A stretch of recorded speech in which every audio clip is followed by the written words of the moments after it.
આપણે આગળ છઠ્ઠી એક્ટિવિટીમાં જોયું એમાં જ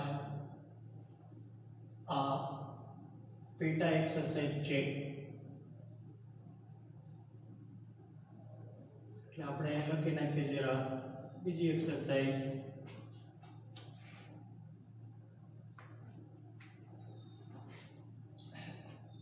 જે રીતે પહેલામાં આપણે શબ્દો લીધેલા હતા મિત્રો, આમાં શું છે વાક્ય. અને આ એમ લાગે કે બહુ જ અઘરું છે, પણ અઘરું નથી. માત્ર પરીક્ષાની દ્રષ્ટિએ તમારે થોડું યાદ રાખવું પડે એવું છે. એ તમને કઈ રીતે પૂછે તો એક બાજુએ દિવસ અને બીજી બાજુએ એની તારીખ લખેલી હોય કે એ દિવસ લખ્યો હોય કે વ્યક્તિનું નામ લખેલું હોય. એટલે કે આપણે જન્મની તિથિ કે મરણની તિથિ કંઈ પણ આપેલું હોય તો એ લેવાનું. શું આમાં કહેવા માંગે છે સમજીએ. શું કહે છે જો કોઠાની નીચે આપેલા વાક્યો સાંભળો અને બોલો. એટલે આનું ભાષાંતર આપણે કરીએ છીએ હમણાં. એ વાક્યો કયો દિવસ સૂચવે છે તે નોંધો. એટલે દિવસ અહીંયા એક ઉદાહરણ તરીકે આપણે લખ્યો છે, તે દિવસ કોઠામાં યોગ્ય ખાનામાં લખો. એટલે આમાં જે પણ જગ્યા પર આવતું હોય એ જગ્યા પર આપણે લખવાનું. ટૂંકમાં એ દિવસ પણ લખવાનો પહેલા, એ આપણે લાગુ પડતું હોય ત્યાં. અને એ શિયાળામાં છે, એટલે કે આપણે અહીંયા શિયાળો, ઉનાળો, ચોમાસું તો ખાલી ભાગ પાડ્યા છે, પણ આપણે શું બતાવવાનું છે એમાં મંથ્સ ઓફ ધ યર ની અંદર અહીંયા જાન્યુઆરી થી શરૂ કરી ટૂંકમાં પણ લખી શકો છો આ રીતે તમે. જાન્યુઆરી, ફેબ્રુઆરી, માર્ચ, એપ્રિલ આ શિયાળાના દિવસો છે, તો આમ લખી નાખવાનું છે તમારે. માર્ચ ટૂંકમાં લખો તો પણ ચાલશે, પૂરું તમારે ન આવે તો. બરાબર. મે, જૂન, જુલાઈ, ઓગસ્ટ, સપ્ટેમ્બર, ઓક્ટોબર, નવેમ્બર અને ડિસેમ્બર.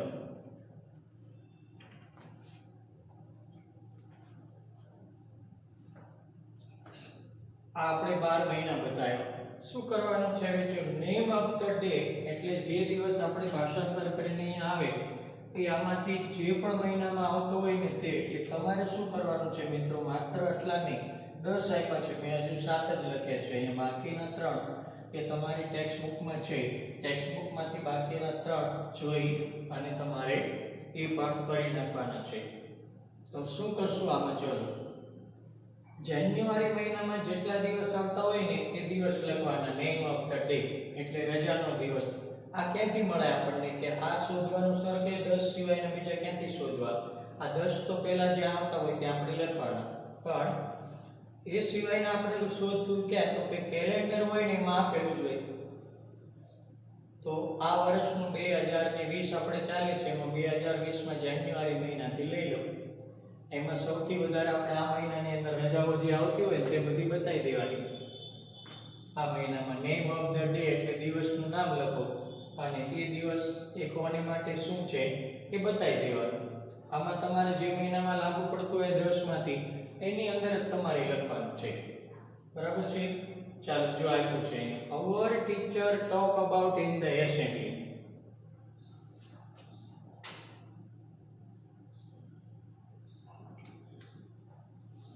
અમારા શિક્ષકે સભામાં તેના વિશે વાત કરી.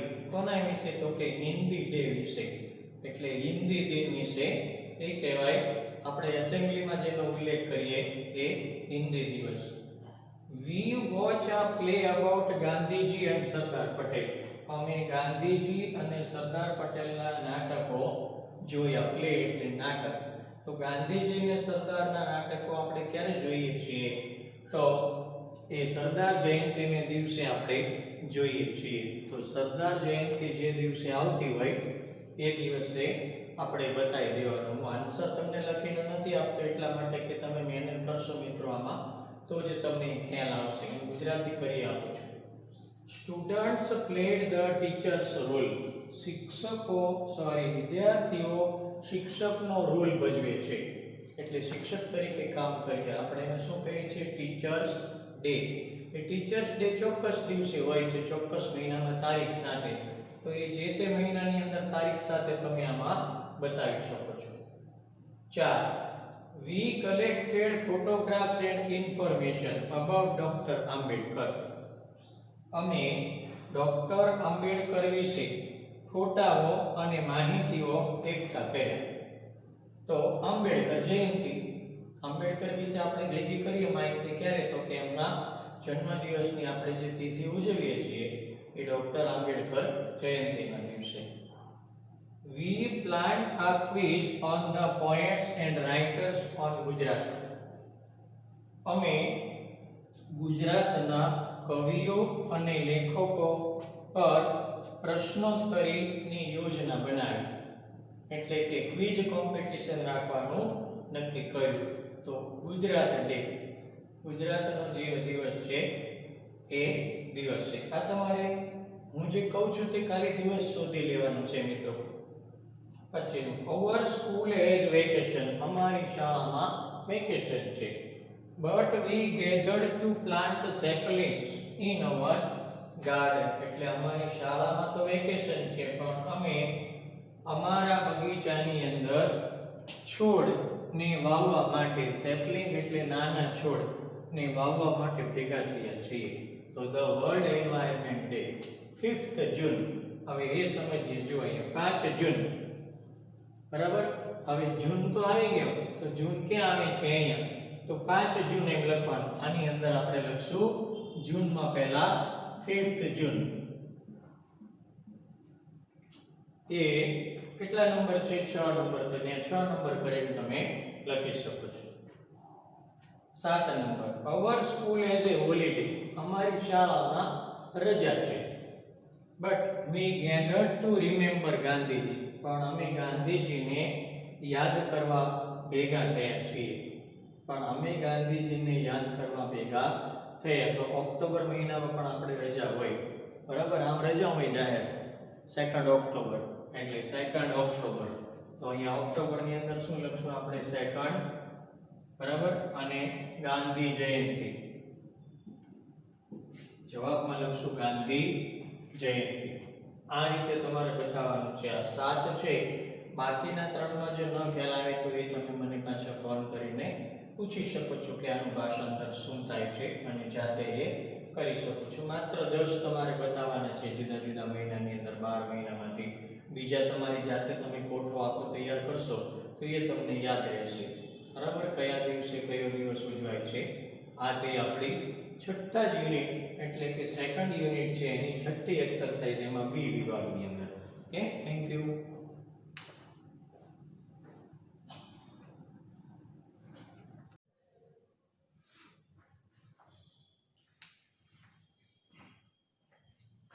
યુનિટ 2 ની એક્ટિવિટી 6 માં બીજી એક્સરસાઇઝમાં તમને કહ્યું હતું કે તમે 8 9 10 બાકીના રહે છે જાતે કરી નાખજો, પણ ફરી લખીને સમજાવી દઉં છું એટલે એકસાથે તમારી એક્સરસાઇઝ પૂરી થઈ જાય. માત્ર તમારે કેલેન્ડરમાં ડાયરેક્ટ જોઈને પણ આ કરી શકાય છે. 8 નંબર we celebrated પ્રવેશ ઉત્સવ. અમે પ્રવેશ ઉત્સવ ઉજવ્યો. પ્રવેશ ઉત્સવ એટલે શાળાની જ્યારે શરૂઆત થાય ત્યારે બાળકો પ્રથમ દિવસે જ્યારે શાળાએ જતા હોય એ જૂન મહિનામાં આવે છે. ખાલી તારીખ તમે જોઈ લેશો કેલેન્ડરમાં એટલે તમને ખ્યાલ આવી જશે. અમે પ્રવેશ ઉત્સવ ઉજવ્યો. પછી we participated એટલે અમે ભાગ લીધો in the sports day. અમે રમતગમત દિનમાં ભાગ લીધો. તો ગુજરાત સરકાર દ્વારા રમતગમત દિન એક દિવસ નક્કી કરવામાં આવ્યો છે. તો એ દિવસ જે છે એ તમારે ખાલી કેલેન્ડરમાંથી શોધી લેવાનું મિત્રો, એટલે આવડી જશે આસાનીથી. we participated in the sports day. અમે રમતગમત દિનમાં ભાગ લીધો. 10 we watched a children's film on that day. તે દિવસે અમે બાળકોનું પિક્ચર જોયું. બાળકોના પિક્ચર એ કોને બાળકો વધારે વાલા હતા મિત્રો? તો કે જવાહરલાલ નહેરુને. તો ચાચા નહેરુની જે જયંતિ છે એ દિવસ ચિલ્ડ્રન્સ ડે તરીકે આપણે ઉજવીએ છીએ.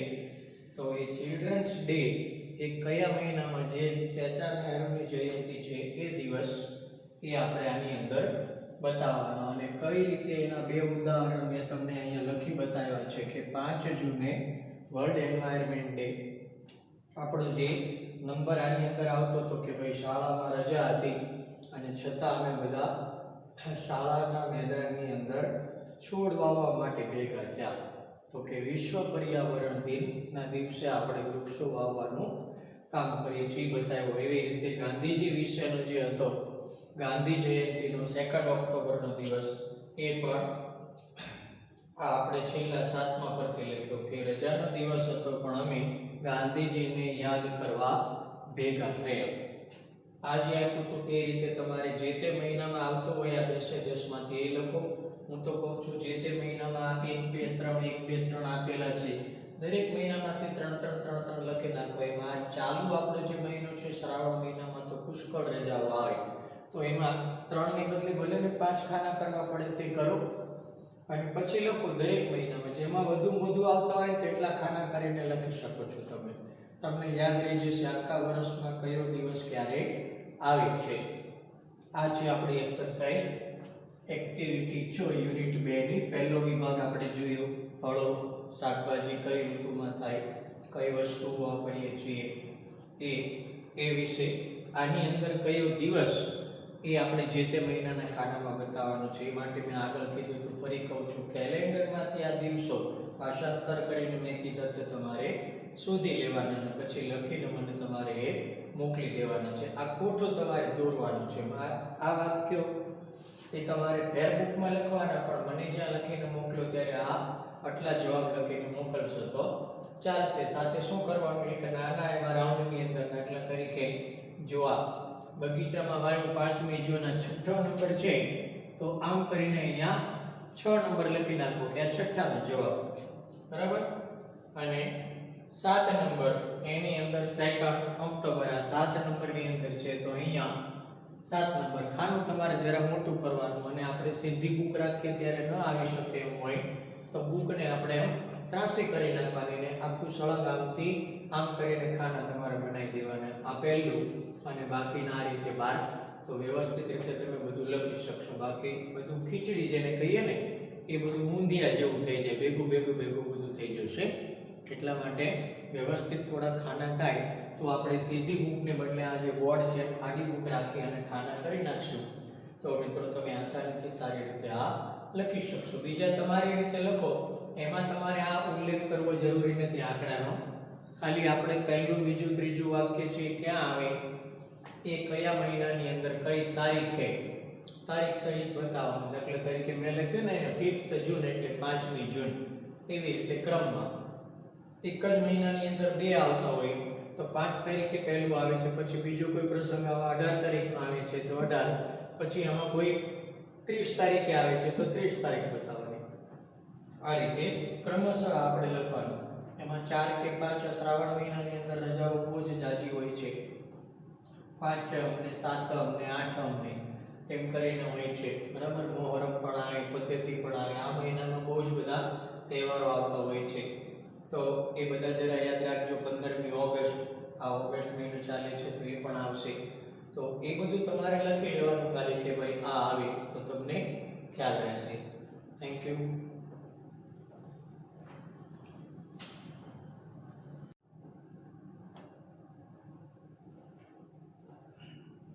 જોઈએ છે મિત્રો એક્ટિવિટી 7ની અંદર આને આપણે સમજવાની છે. આ પણ તમારે એક્સરસાઇઝ પછીથી પ્રેક્ટિસમાં કરવાની છે, અને આ પણ તમારે પ્રેક્ટિસમાં કરવાની છે. શું આમાં કીધેલું છે અને કઈ તમે જે આગળ કાળ સમજેલા છો 6 અને 7 ધોરણના આપણે જે લેક્ચર સાથે આપેલા છે, એમાં પ્રોનાઉન ફોર્મેશન એટલે સર્વનામના રૂપો, ટુ બી ના રૂપો, ટુ હેવ ના રૂપો, સાથે કાળ પણ આપણે સમજ્યા તો એના પર આધારિત છે. આ પહેલા સમજી લઈએ એટલે આસાનીથી તમને આ પણ આવડી જશે. અને આમાં આપેલા જે સ્પેલિંગ છે એનો ઉચ્ચાર હું તમારી સામે કરું છું, એના આધારિત પછી તમારે આ પૂરું કઈ રીતે કરી શકાય તે સમજાવું છું. પહેલા અહીંયા સમજીએ આપણે શું છે જુઓ. ગુજરાતી પર ભાષાંતર કરો તો ધ્યાન રાખજો તમારે આમાં પણ એ જ રીતે કરવાનું છે. આ એક્સરસાઇઝ બરાબર સમજી લેશો તો આ આસાનીથી આંખો વીંચીને તમે જવાબ કહી શકો એમ કહી શકાય. બહુ સહેલું છે. Jaya and I played kabaddi yesterday. Jaya અને હું ગઈકાલે કબડ્ડી રમ્યા. ફરી બોલું છું, જયા અને હું ગઈકાલે કબડ્ડી રમ્યા. તો ગઈકાલ અથવા રમ્યા એ ભૂતકાળ બતાવે, એમાં બિફોર લેવાનું એટલે કે પહેલા બતાવે છે. પછીનું, Mohan and Radhika are singing a bhajan in the assembly. Mohan અને રાધિકા સભામાં એક ભજન ગાઈ રહ્યા છે. ગાઈ રહ્યા છે એટલે ક્યારની ક્રિયા કહેવાય? અત્યારની. આ પહેલાની ક્રિયા છે, ભૂતકાળ એટલે બિફોર લખ્યું. તો પહેલા કે અત્યારે, પહેલા કે અત્યારે, એમ આખામાં આપણે બતાવવાનું છે. જો અત્યારે એવું લખવાનું હોય તો દરેકની અંદર આપણે શું લખશું? નાવ. અને પહેલા જો ક્રિયા એટલે ભૂતકાળમાં થયેલી હોય તો આ પહેલાની એટલે ભૂતકાળની બતાવે, એમાં બિફોર આવશે. અને એની જ સાથે આઈએનજી હોય કે ખાલી એની જ સાથેનું વાક્ય હોય તો એમાં નાવ આવશે, એટલે એ વર્તમાન કાળ બતાવે છે. પછીનું, Narendra is decorating his class for the independence day. Narendra સ્વતંત્રતા દિન માટે, બરાબર, ઇન્ડિપેન્ડન્સ ડે એટલે સ્વતંત્રતા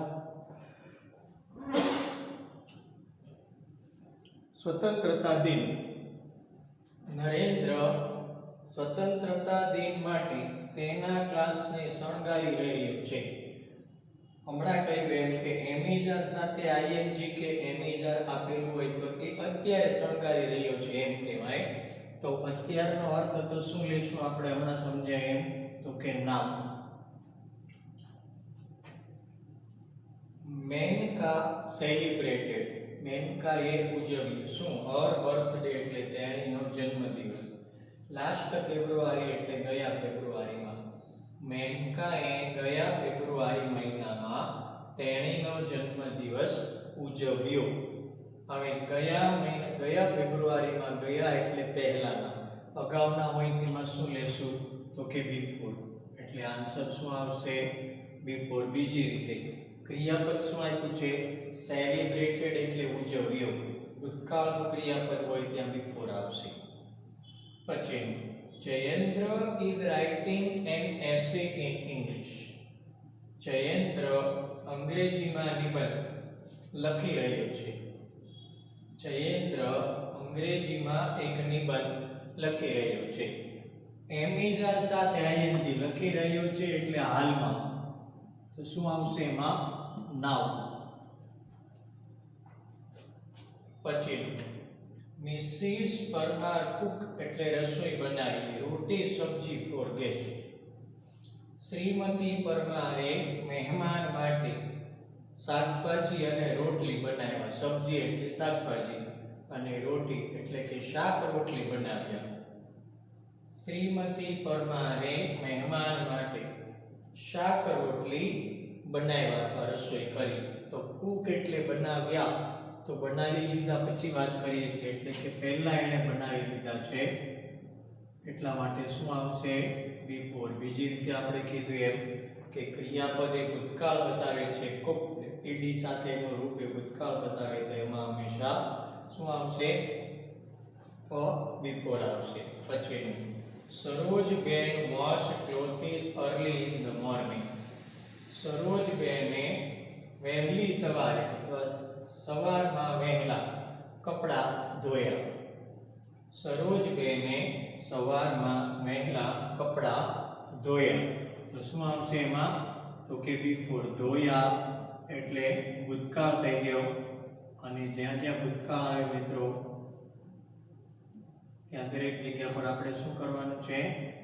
બિફોર.